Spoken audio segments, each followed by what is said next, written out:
Hello and welcome to VLearn Virtual Learning Network.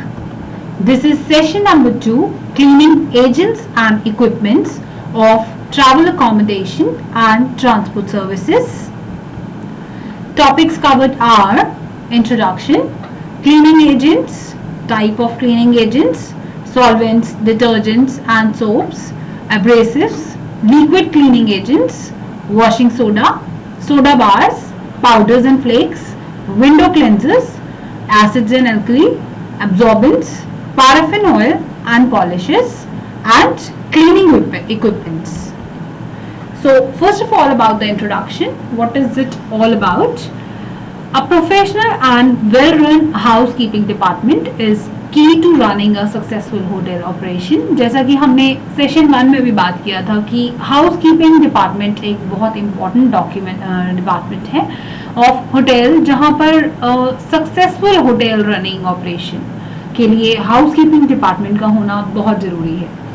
The proverbial godliness attached to cleanliness is one of the basic criteria for a satisfied guest to return to a hotel. अगर guest को satisfy करते हैं तो ही वापस आपके hotel में वो आएगा.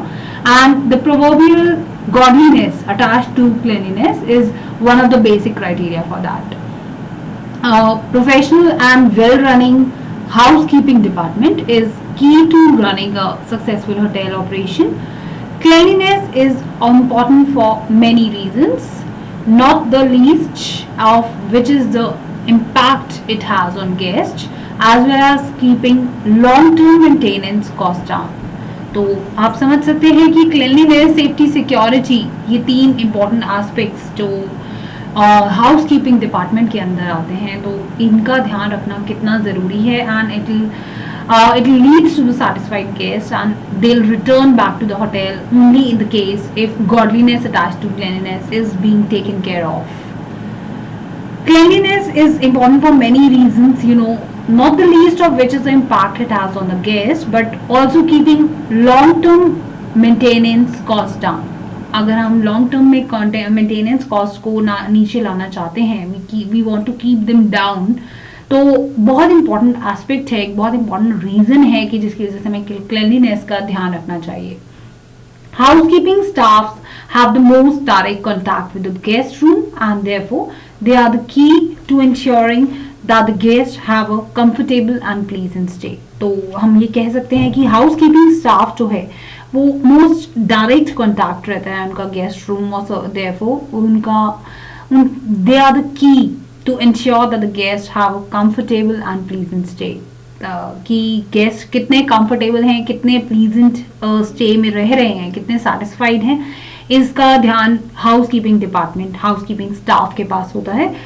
Importance and influence of housekeeping department in developing repeat clientele cannot be overemphasized. इसका हम overemphasize नहीं कर सकते हैं housekeeping department का. Cleanliness, safety, security ये तीनों important aspects हैं which are the 3 highest requirement of traveling public. Traveling public के लिए ये 3 clientele जो हैं वो सबसे highest requirement होती है इन सब तीनों चीज़ों की. एक तो cleanliness, safety and security. तो various cleaning agents, cleaning equipments and cleaning procedures we are discussing in this lesson or we can say in this session. हम यहाँ पर different cleaning agents और cleaning equipments और cleaning procedures के बारे में पढ़ेंगे कि कितने important हैं वो. और जैसा कि हमने कहा कि cleanliness is one of the clientele of the highest requirement. ये सबसे ज़्यादा एक requirement रहती है इनकी traveling public के लिए. तो इसीलिए हम यहाँ पर यही पढ़ेंगे क्या क्या ऐसे cleaning agents, equipments and procedures हैं जिनकी हेल्प से हम क्लीनलीनेस को डेवलप कर सकते हैं और लेकिन से मेंटेन कर सकते हैं हम. First is we are discussing about cleaning agents. Cleaning agents are substances usually in liquid form and that are used to remove dirt. आप जानते हैं कि क्लीनिंग एजेंट्स वो सब्सटेंसेस होते हैं यूजुअली जो लिक्विड फॉर्म में मिलते हैं and they are used to remove dirt. उनको हम डर्ट को रिमूव करने के लिए यूज करते हैं, जैसे कि dust, stains, bad smells, clutter in solid surfaces. Purpose of using cleaning agents include health, beauty, elimination of offensive odor, and to avoid the spreading of dirt and contaminants to oneself and others. यानी कि इसका आप समझ गए हैं कि purpose क्या है क्लीनिंग एजेंट्स का, हेल्थ के लिए, ब्यूटी के लिए, एलिमिनेशन ऑफ ऑफेंसिव ओडर और डर्ट और इस तरीके के कंटामिनेंट्स को हम अवॉइड कर सकें खुद के लिए भी और दूसरे लोगों के लिए भी. Some cleaning agents can kill bacteria and other microbes and clean at the same time. Cleanliness is the basic need that hotel must fulfill, and industrial cleaning agents are often the easiest, most efficient and economical option available. So now we are discussing about the different, or we can say, types of cleaning agents. Various type of cleaning agents में हम देख रहे हैं कि cleaning agents का इस्तेमाल कितना ज़रूरी है for cleaning the guest room, bathrooms, toilets and other public areas. Typical cleaning agents include aqueous and semi-aqueous cleaning agents, solvents, acids, alkalis and abrasives. So यहाँ पर हम different type of cleaning agents के बारे में थोड़ा discuss करते हैं और इनके बारे में थोड़ा डिटेल में पढ़ते हैं कि एक्चुअली किस टाइप के डिफरेंट क्लीनिंग एजेंट्स होते हैं. So first is solvents. Solvents की जहां बात कर रहे हैं तो solvent is a liquid that dissolves a solid और liquid solute resulting in a solution. Solvent एक लिक्विड होता है जिसमें हम किसी तरीके का सॉलिड या लिक्विड सोल्यूट को ऐड करते हैं और डिसॉल्व करते हैं जिससे एक सोल्यूशन बन जाता है.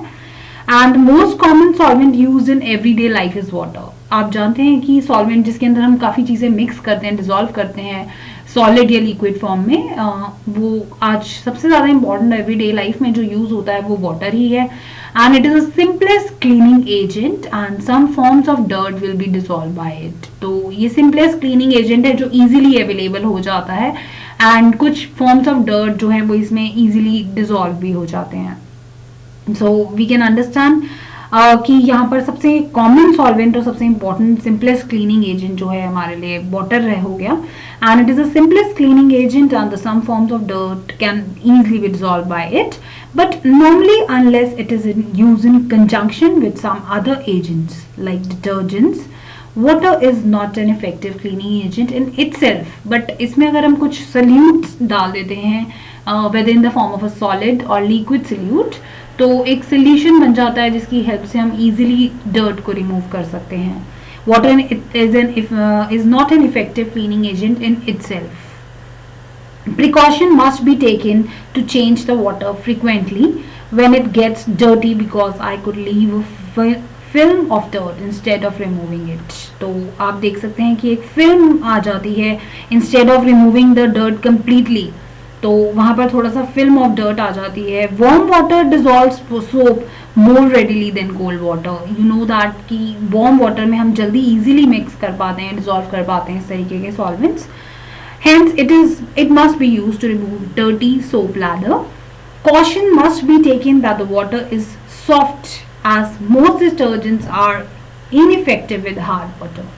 जो खारा पानी या हार्ड वाटर होता है उसके अंदर जल्दी से डिटर्जेंट्स डिसॉल्व नहीं होते हैं. तो यहाँ पर थोड़ा सा कॉशन लेने की ज़रूरत है, अलर्ट होने की ज़रूरत है कि the water which we are using should be soft water as most detergents are ineffective with hard water. Moreover, hard water does not wet the surface adequately, which is a precondition for good cleaning action. तो इसका भी ध्यान रखना ज़रूरी है कि हमें soft water लेना ज़रूरी हो जाएगा क्योंकि हार्ड वाटर सही तरीके से वेट नहीं करता है सरफेस को which is precondition for good cleaning action. So first is solvent, जहाँ पर हमने वाटर के बारे में पढ़ा कि water is the most commonly used in everyday life में. Water is the most commonly use solvent जिसमें हम कई तरीके के डिटर्जेंट्स या इस तरीके के एजेंट्स यूज करके उसे एक इफेक्टिव क्लीनिंग एजेंट बना सकते हैं. Next is detergent and soaps. Detergent and soaps की जहाँ बात कर रहे हैं तो detergent is a compound or a mixture of compounds intended to assist cleaning. Detergent एक तरीके का कंपाउंड है या हम कह सकते हैं ये मिक्सचर है कंपाउंड्स का जो हेल्प करता है इन क्लीनिंग. और this term is sometimes used to differentiate between soap and other chemical surfactants used for cleaning purposes. Detergents and soaps की बात करें तो they are used for cleaning because pure water can't remove oily and organic soiling. आप जानते हैं कि pure water से, जैसा भी हमने पिछले सॉल्वेंट्स में भी बात करी, कि water in itself is not an effective cleaning agent. तो अगर हम इस तरीके के डिटर्जेंट्स और सोप्स ऐड कर देते हैं तो वहाँ पर हम इजीली ऑयली और ऑर्गेनिक सॉइलिंग को भी रिमूव कर पाते हैं, because pure water can't remove oily and organic soiling in itself. Soap cleans by acting as an emulsifier, because basically soap जो है वो अलाउ करता है ऑयल एंड वाटर को मिक्स होने में, so that oily grime can be easily remove during rinsing. तो इसीलिए हम कह सकते हैं कि ऑयल सोप और डिटर्जेंट्स का यूज़ किया जा सकता है for removing these oily organic soiling. Detergents are primary surfactants which are produce from petrochemicals, और सर्फेक्टेंट्स जो हैं they lower the surface tension of water, essentially making it wetter so that it is less likely to stick to itself and more likely to interact with oil and grease, ताकि surfactants जो है वो surface tension of water को थोड़ा सा कम कर देते हैं ताकि वेटर हो सके, essentially making it wetter, ताकि it is less likely to stick to itself, अपने आप से वो कम स्टिक हो, and it is more likely, then it becomes more likely to interact with oil and grease at that time. Detergents जो हैं वो थोड़ा सोप के साथ सिमिलैरिटी होती है उनकी, but they are less likely to form films, यानी कि सोप्स कम बनाने के कम काम आते हैं, and are not as affected by the presence of minerals in water, specially in hard water. इसीलिए कुछ फैक्टर्स हैं that dictate what composition of detergent should be used, including the materials to be cleaned and the apparatus to be used and tolerance for an type of dirt. इसीलिए हमें देखना पड़ता है कि कौन सा डिटर्जेंट हम यूज़ करें अकॉर्डिंगली, कि कौन सा हमें मटेरियल क्लीन करना है या क्या apparatus यूज़ करना है, टॉलरेंस क्या है और टाइप क्या है डर्ट की, उसके अकॉर्डिंगली हम ये देख लेते हैं कि किस तरीके का डिटर्जेंट हमें यूज़ करना चाहिए to remove those oily and organic soiling.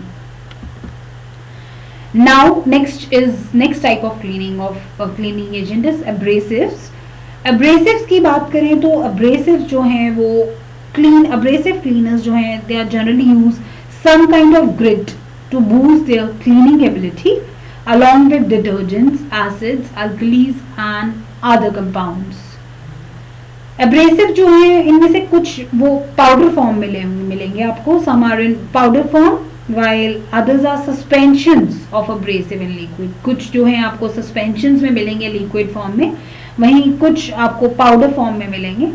The quartz or silica that constitutes the grit will easily scratch or damage softer surfaces such as laminate, fiberglass, stainless steel।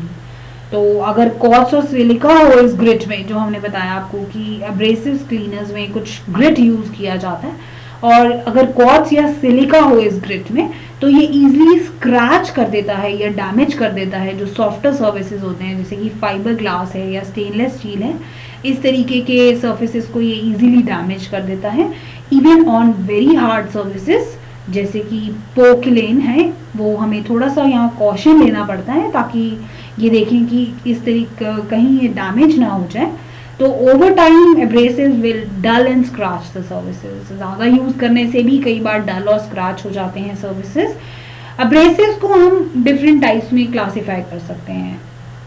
Actually it is a material that is use to shape और finish a work piece through rubbing which leads to part of the workpiece being worn away। अब शायद आपको थोड़ा सा clear हो गया होगा कि एब्रेसिव जो क्लीनर्स हैं ये एक ऐसा मटेरियल होता है जो शेप करने के या फिनिश करने के काम आता है, उसको हम रब करके which leads to part of workpiece being worn away। कई बार हम उसे रब करते हैं तो सर्फेसेस जो हैं वो स्क्रैच हो जाते हैं या डल पड़ जाते हैं, डैमेज हो जाते हैं। तो it often means polishing it to gain a smooth reflective surface। It can also involve roughening as in satin, matte और beaded finishes। तो मैंने जैसा आपको बताया कि कई बार जो सॉफ्ट सर्फेसेस होते हैं जैसे कि satin, matte या beaded finishes, उनमें कभी कभी इस तरीके के डैमेज या स्क्रैचेस भी आ जाते हैं, रफनिंग हो जाती है इनके सर्फेसेस की। इवन हार्ड सर्फेसेस में कभी कभी ये ऐसा प्रॉब्लम हो जाता है। तो थोड़ा सा कॉशन यहाँ पे हमें रखने की ज़रूरत है कि ओवर टाइम भी यूज़ ना करें हम एब्रेसिव्स को, क्योंकि डल और स्क्रैच कर देता है ये सर्फेसेस को। अगर हम अब्रेसिव्स की बात कर रहे हैं, अब्रेसिव्स की, तो दो टाइप के एक्चुअली हम देख रहे हैं, 3 टाइप के एब्रेसिव्स होते हैं. फर्स्ट इज फाइन एब्रेसिव्स, जिसमें वाइटिंग फिल्टर्ड चॉक, जैसा मैंने आपको बताया कि कभी कभी ये पाउडर फॉर्म में मिलते हैं. वाइटिंग फिल्टर्ड चॉक होता है, या ड्वेल्स रोग, जिसके अंदर pink oxide of iron use होता है. एक मीडियम एब्रेसिव्स होते हैं जिसके अंदर स्कारिंग पाउडर्स और पेस्ट हमें मिलता है. They are made up of fine minerals, generally limestone या कैल्साइट, जिसके अंदर सोप या डिटर्जेंट को मिक्स किया जाता है to remove grease and little bleach. इस तरीके के एब्रेसिव भी यूज होते हैं. Third one is hard abrasive. 3 तरीके के मैंने आपको बताया, एक फाइन, एक medium and this is hard abrasive. जहां पर हार्ड एब्रेसिव जो है वो सैंड पेपर या स्टील वूल इंक्लूड करते हैं. इसमें और एग्जांपल्स हम ले सकते हैं, जैसे कि ग्लास, सैंड या emery papers, nylon web, powdered pumice या फाइन एश. और these are used as finally ground powder. Examples we can take are scouring powders like Vim या liquid और cream form में जो मिलते हैं, वो hard abrasives के term हैं. Abrasive cleaners will often work where others fall, क्योंकि ये बहुत ही strong रहते हैं, इसीलिए जहाँ पर और cleaning agents काम ना कर पाएं वहाँ पे इस टाइप के hard cleaning agents को हम use करते हैं, because it will often work where others fall. Liquid abrasive cleaners are generally more expensive than but they are convenient to use than solid ones, or we can say जो powdery ones हैं उनसे थोड़े से ज़्यादा better रहते हैं liquid abrasive cleaners. Now about liquid cleaning agents. अभी तक हम देख रहे थे कि ये different type of solid cleaning agents जो हम देख रहे थे, detergents, soaps, abrasives. अब थोड़ी सी हम यहाँ पे डिस्कशन कर लेते हैं लिक्विड क्लीनिंग एजेंट्स के बारे में. Liquid cleaning agents can be either diluted in a little water और use directly with a dry cloth. तो लिक्विड क्लीनिंग एजेंट्स को हम थोड़े से पानी में मिलाकर डाइल्यूट करके यूज करते हैं, या फिर they are directly use with dry cloth. Dry cloth के साथ हम इनको यूज कर सकते हैं. लिक्विड क्लीनिंग एजेंट्स में ये रहता है, जैसे अमोनिया हो सकता है आपका इसमें एग्जांपल. अमोनिया इज अल्कली, जो वाटर को सॉफ्टन कर देता है and it emulsifies grease. Methylated spirits भी इसमें यूज होती हैं, जो कि इफेक्टिव रहती हैं अगेंस्ट ग्रीस स्टेन्स. पैराफिन भी एक तरीके का ग्रीस सॉल्वेंट है. Turpentine is grease and paint solvent. Vinegar भी एक तरीके का एसिटिक एसिड, माइल्ड एसिड है, जो unaffected by hard water and it is useful in removing light stain in baths. तो इस तरीके के liquid cleaning agents भी हम यूज कर सकते हैं. कार्बन टेट्राक्लोराइड भी एक और excellent grease solvent है, but care must be exercised there too as the fumes are corrosive and harmful. इस चीज़ का ध्यान रखना बहुत ज़रूरी है कि थोड़ा सा केयरफुल होना ज़रूरी है और कॉशन रखना ज़रूरी है, क्योंकि फ्यूम्स जो है इनके काफ़ी corrosive और harmful भी हो सकते हैं. Next type of cleaning agent which we are talking about is washing soda. Washing soda जो है, this agent is quite outdated nowadays, क्योंकि थोड़ा सा ये पुराना हो चुका है, आउटडेटेड हो चुका है due to the advent of domestic detergents like Vim. जैसे कि मैंने अभी आपको बताया, ब्रेसेस इस तरीके के आ गए हैं विम की तरह, जो डोमेस्टिक डिटर्जेंट्स हैं इनकी बहुत ज़्यादा इस टाइम एडवेंट हो चुकी है, बहुत ज़्यादा आ चुके हैं इस तरीके. तो वॉशिंग सोडा जैसे एजेंट्स जो हैं वो अब थोड़े से आउटडेटेड हो गए हैं. However it is particularly useful for emulsifying grease on drain pipes, gutters और stone surfaces. In strong concentration it could be an irritant. तो इस चीज़ का ध्यान यहाँ पे भी रखना ज़रूरी है कि जब ज़्यादा हम इन्हें यूज़ कर लें या स्ट्रॉन्ग कॉन्सेंट्रेशन में यूज़ करते हैं तो ये थोड़े से इरिटेंट हो जाते हैं और इंजूरियस भी हो सकते हैं स्किन के लिए. फैब्रिक ब्रशेस और वुड और पेंट्स के लिए भी ये इंजूरियस हो सकते हैं, क्योंकि ये उनको बिल्कुल डिस्ट्रॉय कर देते हैं या थोड़ा सा डैमेज भी कर देते हैं कई बार. Washing soda is useful as a water softener. ये हमारे लिए वाटर सॉफ्टनर के लिए यूज हो सकता है. And it is chlorinated compound. ये क्लोरिनेटेड कंपाउंड है जो आजकल आउटडेटेड है, लेकिन फिर भी कई जगहों पर हम इन्हें यूज कर सकते हैं for emulsifying grease on drain pipes, gutters या स्टोन सर्फेसेस के लिए. Next is soda bars, powders and flakes. Soda bars के बारे में आप शायद जानते होंगे थोड़ा सा, पाउडर्स एंड फ्लेक्स के बारे में. These days soaps have been replaced by excellent synthetic soap। इस टाइप के सिंथेटिक सोप की से आजकल एक्सीलेंट सिंथेटिक सोप आ गए हैं जिन्होंने रिप्लेस कर दिया है सोप्स को। तो soaps are replaced by these excellent synthetic soaps, less detergent which are unaffected by hard water। तो hard water में ये unaffected रहते हैं। In this case rinsing is not important as these products suspend dirt and grit most effectively without leaving a smear। तो smear छोड़े बिना ये बहुत अच्छे से काम करते हैं। रिंसिंग इज नॉट इम्पॉर्टेंट क्योंकि ये प्रोडक्ट्स जो हैं वो डर्ट और ग्रिट को मोस्ट इफेक्टिवली रिमूव कर देते हैं without leaving a smear. However, some housekeepers may not have access to these detergents and may have to rely on soaps। कुछ हाउसकीपर्स जो है वो इन टाइप के डिटर्जेंट्स पे रिलाई नहीं करते हैं, एक्सेस नहीं करते हैं इनको, and they mostly rely on soaps. Powders and flakes are useful in getting instant leather but are expensive। Powder और फ्लेक्स की बात करें तो ये थोड़े से हम जल्दी इनसे इंस्टेंट लेदर फॉर्म कर सकते हैं बट थोड़े से एक्सपेंसिव रहते हैं ये। तो care should be taken that they are thoroughly dissolve. तो इसलिए ये देखना चाहिए, कॉशन यहाँ पे थोड़ा सा रखना चाहिए उनकी यूजेज के टाइम पे कि ये थॉरली डिजॉल्व हुए हैं या नहीं हुए हैं। Being expensive, one should know exactly how much powder or flake is dissolved to get an optimum concentration for best results। तो जैसे मैंने आपको बताया कि थोड़े से एक्सपेंसिव हैं तो उस केस में हमें ये ध्यान रखना ज़रूरी है कि एक्चुअली कितना पाउडर या फ्लेक यूज़ किया जा सके ताकि optimum concentration of best result हम ले सकें। And how long the resultant solution is effective. Good bar soaps are still most economical but much more strenuous to use than modern methods। They should be stored and on open shelves in a dry store। इनको हमें open shelves में store करना चाहिए ना, dry store. तो इस तरीके के सोडा बार्स आजकल काफ़ी यूज हो रहे हैं and soaps have been replaced by excellent synthetic soaps these days. Next we are talking about window cleansers। Window cleansers जो हैं they consist of water miscible solvent to which a small quantity of surfactants and possibly an alkali are added to improve the polish effect of cleanser। Some also contain fine abrasive। इनमें भी कभी कभी fine abrasives हमें मिलते हैं window cleansers में। Cleanser is applied with a cleaning rag. इसे हम क्लीनिंग रैग के साथ अप्लाई करते हैं और रब करते हैं सॉफ्ट क्लीन क्लॉथ के साथ। क्लेंजर्स को हम स्प्रेइंग के साथ भी अप्लाई कर सकते हैं और सरफेस वाइप क्लीन कर सकते हैं इसके साथ क्योंकि विंडो क्लेंजर्स जो है इनके अंदर they consist of water miscible solvent. इनके अंदर वाटर मिसिबल सॉल्वेंट होता है जिसमें थोड़ा सा सर्फेक्टेंट और पॉसिबली एन अल्कली मिलेगा जिससे कि हम पॉलिश इफेक्ट दे सकते हैं क्लेंजर का। Next is acid and alkali. Cleansing action is carried out by chemicals. Cleansing action हम इस तरीके के केमिकल से भी कर सकते हैं जैसे कि acids.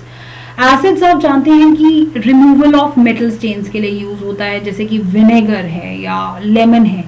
They are used for removal of tarnish of copper and brass and of mild water stains on bathtubs also। तो इस तरीके के कॉपर या ब्रास के जो हमारे पास यूटेंसिल्स हैं या कोई भी सामान है उसके लिए हम यूज़ कर सकते हैं एसिड्स, और बाथटब्स के स्टेन्स के लिए भी हम इसे यूज़ कर सकते हैं।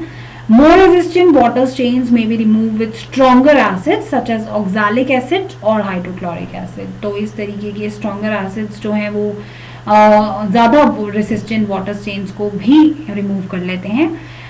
This should be only used under strict and experienced supervision so that too much is not used and is carefully applied। इस चीज़ का ध्यान रखना चाहिए कि ज़्यादा अप्लाई ना हो जाए और too much इनका थोड़ा सा स्ट्रिक्टनेस होनी चाहिए, थोड़े से स्ट्रिक्टनेस और एक्सपीरियंस के अंडर इन्हें यूज़ करना चाहिए क्योंकि ये थोड़े हार्मफुल भी हो सकते हैं। अल्कली की बात करें तो कॉस्टिक सोडा या सोडियम हाइड्रोक्साइड अमोनिया ये बेसिक अल्कलीज हैं जो हम ग्रीस इमल्सिफायर्स और स्टेन रिमूवल एजेंट्स के लिए यूज़ करते हैं। स्ट्रॉन्ग अल्कली क्लीनिंग एजेंट्स जो हैं वो कॉस्टिक सोडा पे बेस्ड होते हैं इन फ्लेक्स और इन लिक्विड फॉर्म में ये अवेलेबल होते हैं फॉर क्लीनिंग।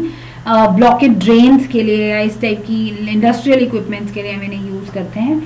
और extreme care is to be taken in this case also, क्योंकि ये काफ़ी स्ट्रॉन्ग और हाईली corrosive भी हो सकते हैं, इसीलिए हमें इस बात का ध्यान रखना चाहिए कि एक्सट्रीम केयर के साथ हम इन्हें यूज़ करें। Next is एब्जॉर्बेंट्स। एब्जॉर्बेंट्स की जहां बात कर रहे हैं, एक और टाइप के ये क्लीनिंग एजेंट्स हैं। ये परफॉर्म करते हैं cleaning action by absorbing the stain और ग्रीस, जैसे कि स्टार्च है, फ्रेंच चॉक पाउडर्स हैं, या बेसन या gram flour. Their constituents very and many are of vegetable origin. इनके कॉन्स्टिट्यूएंट्स हर एक एब्जॉर्बेंट में डिफरेंट रहते हैं, वेरी करते हैं। मोस्ट प्रॉब्ली इनमें से हमें वेजिटेबल ओरिजिन से ही मिलते हैं।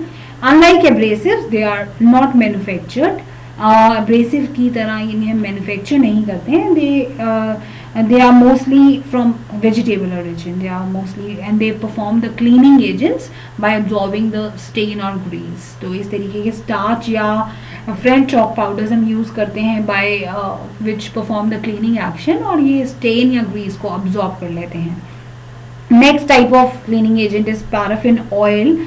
पैराफिन जो है इज वैक्स लाइक, थोड़ा सा ये वैक्स लाइक होता है, और liquid hydrocarbon mixture used as a solvent. It is also efficient for cleaning of bath, but owing to its smell it is seldom used. Organic solvents जैसे कि methylated spirit या white spirit, carbon tetrachloride, ये grease solvents हैं and they are used for the removal of grease or wax from different surfaces. इनको हम grease या wax remove करने के लिए use करते हैं from different surfaces, and aerosol dry cleaners are suitable for use on wallpapers also. तो इस टाइप के dry cleaners जो हैं हम wallpapers के लिए भी use कर सकते हैं, इनको भी easily हम remove कर सकते हैं यहाँ से। इस टाइप के stains या ग्रीस सॉल्वेंट्स जो हैं हम इनको इजीली रिमूव कर सकते हैं for removal of grease and wax from different surfaces. Next is cleaning equipments. अभी तक हम बात कर रहे थे different type of cleaning agents की, जिसमें हमने लिक्विड या पाउडरी सॉलिड क्लीनिंग एजेंट्स की बात की। अब यहाँ हम क्लीनिंग इक्विपमेंट्स की बात कर रहे हैं। To keep the hotel clean and hygienic various equipments and supplies are used. No work can be done without proper equipment. आप जानते हैं कि अगर हमें क्लीन और हाइजीनिक रखना है होटल को, तो इसके लिए हम डिफरेंट इक्विपमेंट्स और सप्लाईज का यूज़ करते हैं, और विदाउट द प्रॉपर इक्विपमेंट्स हम इस चीज़ को परफॉर्म नहीं कर सकते हैं, मेंटेनेंस नहीं कर सकते हैं। So we can say to keep the hotel clean हमें इन इक्विपमेंट्स की ज़रूरत पड़ती है, और it is important that the house keeper makes a careful selection of equipments. तो हाउस कीपर के पार्ट पे ये एक रिस्पॉन्सिबिलिटी रहती है कि वो ध्यान से केयरफुल सिलेक्शन करे इन इक्विपमेंट्स का, based on the necessity and suitability for use in hotel industry. यानी कि जिस टाइप का होटल इंडस्ट्री में अवेलेबिलिटी है या सूटेबिलिटी है, नेसेसिटी है जिस चीज़ की, क्योंकि एप्रोप्रिएट डिज़ाइन या साइज के अकॉर्डिंगली, या कंस्ट्रक्शन, रेगुलर कंस्ट्रक्शन और finish, ease and availability of maintenance, low initials and operating cost, इन सब फैक्टर्स का ध्यान रखना होता है on the job tested performance, safety and overall efficiency. Equipments को चूज करते टाइम हाउसकीपर को इन सब चीज़ों का ध्यान रखना होता है कि construction, designing, required size, availability of maintenance, low initials हो, ऑपरेटिंग कॉस्ट उनकी लो हो, इन सब चीज़ों का ध्यान रखना बहुत ज़रूरी है। Supplies should also be studied and basic procedures developed to use these supplies most effectively in maintaining desired standard of cleanliness.